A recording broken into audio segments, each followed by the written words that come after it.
I know you've answered this question on your show. Is it Super Bowl or bust for Deshaun Watson? Yeah, there's a sentiment out there that says Deshaun Watson, and this goes back to the money. Oh, because he has all this money, the goals have to be that he wins the Super Bowl. And I always find that take kind of hilarious because it's like he's getting paid $230 million over 5 seasons, not for just the one season. If they were paying him $230 million for just this one season, yeah, you got to win the Super Bowl with that. But the fact that it's spread out over 5 years tells me that, yeah, they probably want to win the Super Bowl within these 5 years.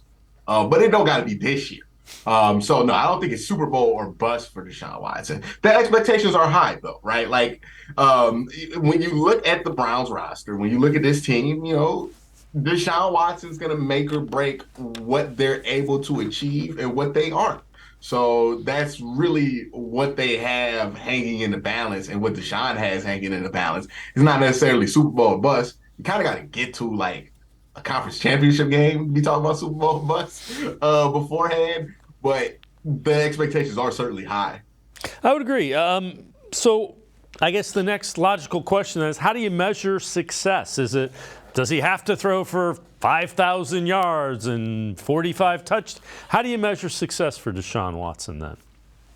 Yeah, one of the things I've noticed, like, I don't think you want him going for 5,000 yards because that tells you more is going wrong with the offense and that you're having to rely on him. Outside of Patrick Mahomes, if you look at the other 5,000-yard passers, they get to that number because of necessity, because they're having a real hard time getting efficiency out the run game, and they don't have a run game that they believe in enough to run it a decent amount of time.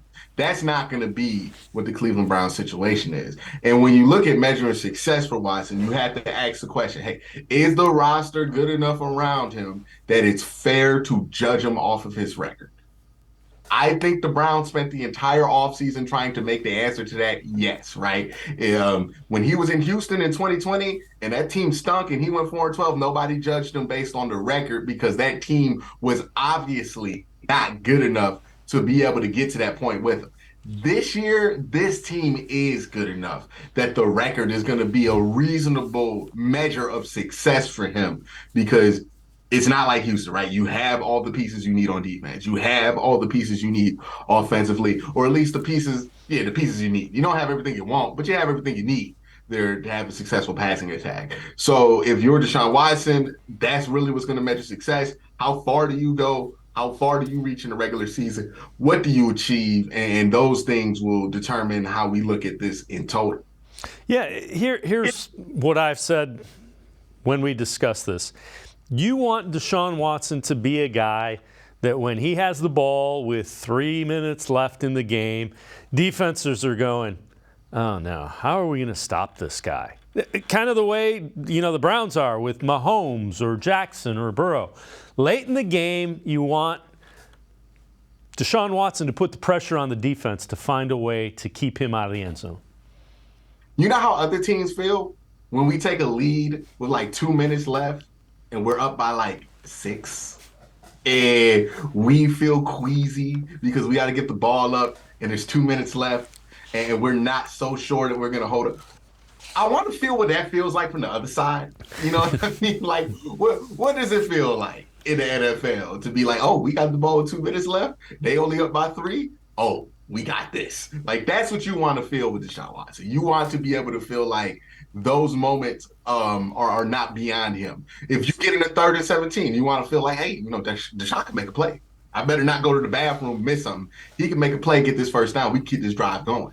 You never want to feel like you're out of a game, and when you have a quarterback, you don't feel like you're out of the game, right? And you know this from the reverse side of it. No matter how much we're up on the Bengals, do we ever really feel like the game is over? Or the playoff game against Ben Roethlisberger, we were up by like 35 points in the first quarter, and none of us, not a single one of us watching this show, thought that game was over in the first quarter. Why? Because Ben's there, right? And we've seen that happen.